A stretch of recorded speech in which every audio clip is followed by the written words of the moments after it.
हरि ओम तत्सत। ओम परमात्मने नमः। ओम नमो भगवते वासुदेवाय। श्रीमद् भगवत महापुराण दशम स्कंद छठा अध्याय पूतना उद्धार। श्री शुकदेव जी कहते हैं, परीक्षित, नंद बाबा जब मथुरा से चले गए तब रास्ते में विचार करने लगे कि वासुदेव जी का कथन झूठा नहीं हो सकता। इससे उनके मन में उत्पात होने की आशंका हो गई। तब उन्होंने मन ही मन भगवान की शरण है वे ही रक्षा करेंगे ऐसा निश्चय किया। पूतना नाम की एक बड़ी क्रूर राक्षसी थी। उसका एक ही काम था, बच्चों को मारना। कंस की आज्ञा से वह नगर, ग्राम और अहीरों की बस्तियों में बच्चों को मारने के लिए घूमा करती थी। जहाँ के लोग अपने प्रतिदिन के कामों में राक्षसों के भय को दूर भगाने वाले भक्तवत्सल भगवान नाम गुण और लीलाओं का श्रवण कीर्तन और स्मरण नहीं करते, वहीं ऐसी राक्षसनियों का बल चलता है।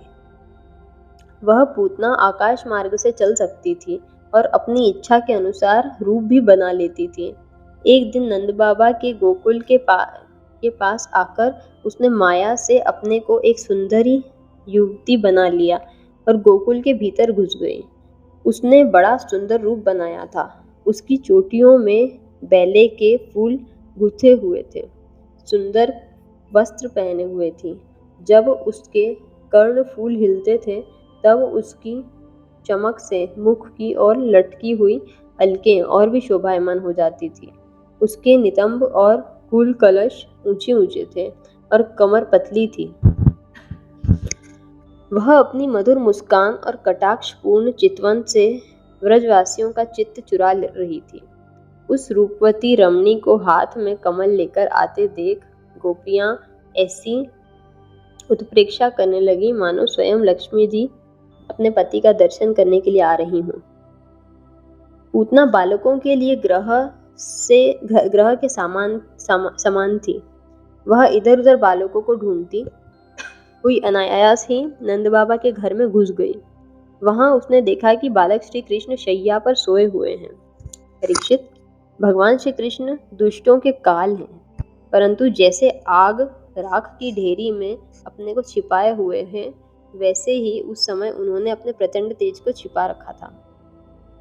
भगवान श्री कृष्ण चर अचर सभी प्राणियों के आत्मा हैं, इसलिए उन्होंने उसी क्षण जान लिया कि यह बच्चों को मार डालने वाली पूतना ग्रह है और अपने नेत्र बंद कर लिए।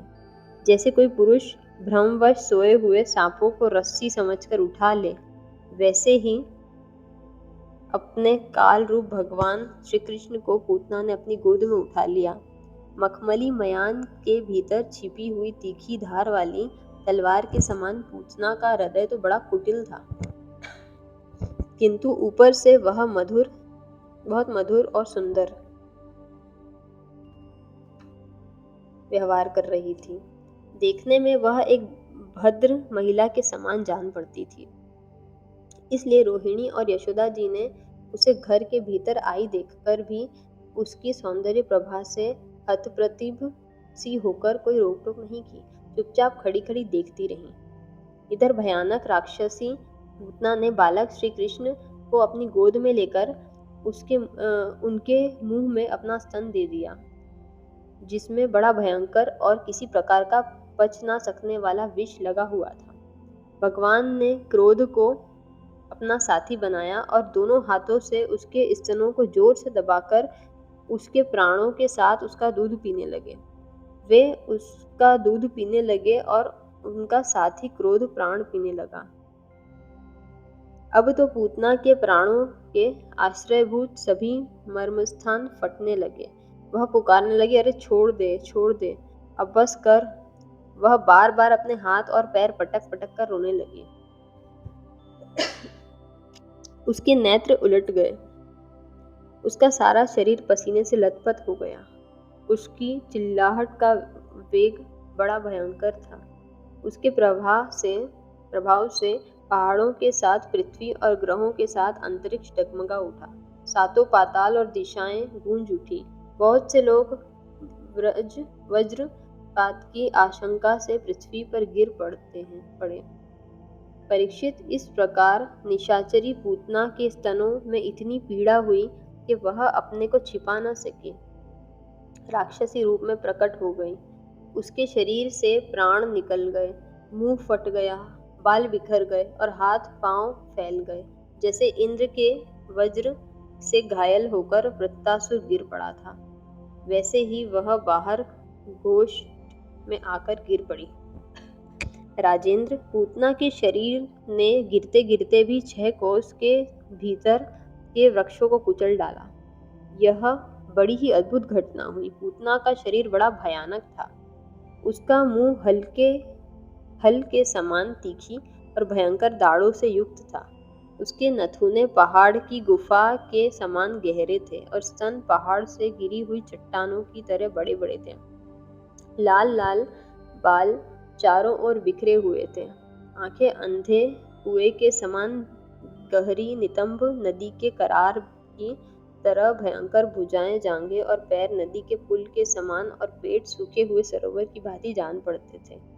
पूतना के उस शरीर को देखकर सबके सब ग्वाल और गोपी डर गए। उसकी भयंकर चिल्लाहट सुनकर उनके हृदय, कान और सिर तो पहले ही फट से रहे थे। जब गोपियों ने देखा कि बालक श्री कृष्ण उसकी छाती पर निर्भय होकर खेल रहे हैं, तब वे बड़ी घबराहट और उतावली के साथ झटपट वहां पहुंच गईं तथा श्री कृष्ण को उठा लिया। इसके बाद यशोदा और रोहिणी के साथ गोपियों ने गाय की पूंछ घुमाने आदि उपायों से बालक श्री कृष्ण के अंगों की सब प्रकार से रक्षा की। उन्होंने पहले बालक श्री कृष्ण को गोमूत्र से स्नान कराया, फिर सब अंगों में गोरज लगाई और फिर 12 अंगों में गोबर लगाकर भगवान के केशव आदि नामों से रक्षा की। इसके बाद गोपियों ने आचमन करके अज आदि 11 बीज मंत्रों से अपने शरीर में अलग अलग अंगन्यास और करन्यास किया और फिर बालक के अंगों में बीजन्यास किया। वे कहने लगी, अजन्मा भगवान तेरे पैरों की रक्षा करे, मणिमान घुटनों की, यज्ञपुरुष जांघों की, अच्युत कमर की, हयग्रीव पेट की, केशव हृदय की, ईश वक्षस्थल की, सूर्य कंठ की, विष्णु बाहों की, उरुक्रम मुख की और ईश्वर सिर की रक्षा करें। चक्रधर भगवान रक्षा के लिए तेरे आगे रहें, गदाधारी श्रीहरि पीछे। क्रमश धनुष और खड़ग धारण करने वाले भगवान मधुसूदन और अजन दोनों बगल में, शंखधारी उरुगाय चारों कोनों में, उपेंद्र ऊपर, हलधर पृथ्वी पर और भगवान परम पुरुष तेरे सब और रक्षा करें। ऋषिकेश भगवान इंद्रियों की और नारायण प्राणों की रक्षा करें। श्वेतद्वीप के अधिपति चित्त की और योगेश्वर मन की रक्षा करें। कृष्णी गर्भ तेरी बुद्धि की और परमात्मा भगवान तेरे अहंकार की रक्षा करें। खेलते समय गोविंद रक्षा करें, सोते समय माधव रक्षा करें, चलते समय भगवान वैकुंठ और बैठते समय भगवान श्रीपति तेरी रक्षा करें। भोजन के समय समस्त ग्रहों को भयभीत करने वाले यज्ञ भोक्ता भगवान तेरी रक्षा करें। डाकिनी राक्षसी और कुष्मांडा आदि बालग्रह, भूत प्रेत पिशाच, यक्ष राक्षस और विनायक, कोटरा, रेवती, ज्येष्ठा, पूतना, मातृका आदि शरीर, प्राण तथा इंद्रियों का नाश करने वाले उन्माद, पागलपन और अपस्मार, मृगी आदि रोग, स्वप्न में देखे हुए महान उत्पाद, वृद्धग्रह और बालग्रह आदि ये सभी अनिष्ट भगवान विष्णु का नामोच्चारण करने से भयभीत होकर नष्ट हो जाएं। श्री शुकदेव जी कहते हैं, परीक्षित, इस प्रकार गोपियों ने प्रेम पाश में बंधकर भगवान श्री कृष्ण की रक्षा की। माता यशोदा ने अपने पुत्र को स्तन पिलाया और फिर पालने पर सुला दिया। इसी समय नंद बाबा और उनके साथी गोप मथुरा से गोकुल में पहुंचे। जब उन्होंने पूतना का भयंकर शरीर देखा, तब वे आश्चर्यचकित हो गए। वे कहने लगे, यह तो बड़े आश्चर्य की बात है। अवश्य ही वसुदेव के रूप में किसी ऋषि ने जन्म ग्रहण किया है, अथवा संभव है कि वसुदेव जी की पूर्व जन्म में कोई योगेश्वर रहे हों, क्योंकि उन्होंने जैसा कहा था वैसा ही उत्पाद यहाँ देखने में आ रहा है। जब तक व्रजवासियों ने कुल्हाड़ी से पूतना के शरीर के टुकड़े टुकड़े कर डाले और गोकुल से दूर ले जाकर लकड़ियों पर रख रख कर जला दिए। जब उसका शरीर जलने लगा तब उनमें से ऐसा धुआं निकला जिसमें अगर की सी सुगंध आ रही थी।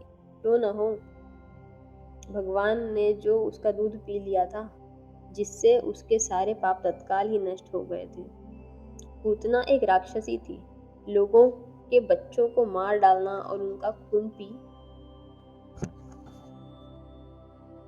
जाना, यही उसका काम था। भगवान को भी उसने मार डालने की इच्छा से ही स्तन पिलाया था।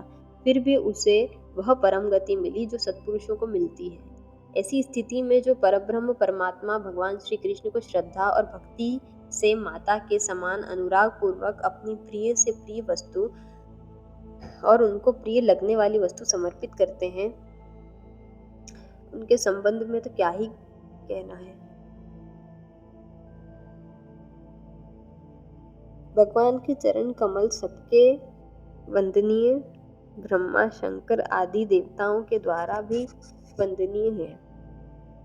वे भक्तों के हृदय की पूंजी हैं। उन्हीं चरणों से भगवान ने पूतना का शरीर दबाकर उसका स्तनपान किया था। माना कि वह राक्षसी थी, परंतु उसे उत्तम से उत्तम गति जो माता को मिलनी चाहिए प्राप्त हुई। फिर जिसके स्तन का दूध भगवान ने बड़े प्रेम से पिया, उन गौओं और माताओं की तो बात ही क्या है। परीक्षित, देवकी नंदन भगवान केवल्य आदि सब प्रकार की मुक्ति और सब कुछ देने वाले हैं। उन्होंने ब्रज की गोपियों और गौओं का सब वह दूध जो भगवान के प्रति पुत्र भाव होने से वात्सल्य स्नेह की अधिकता के कारण स्वयं ही झरता रहता है, भरपेट पान किया।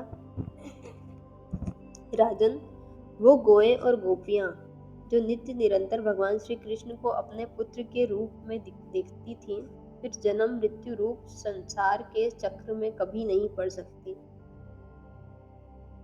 क्योंकि यह संसार तो अज्ञान के कारण ही है। नंद बाबा के साथ आने वाले व्रजवासियों की नाक में जब चिता के धुएं की सुगंध पहुंची, तब यह क्या है, कहाँ से ऐसी सुगंध आ रही है, इस प्रकार कहते हुए वे ब्रज में पहुंचे। वहां गोपों ने उन्हें पूतना के आने से लेकर मरने तक का सारा वृत्तांत कह सुनाया। वे लोग पूतना की मृत्यु और श्री कृष्ण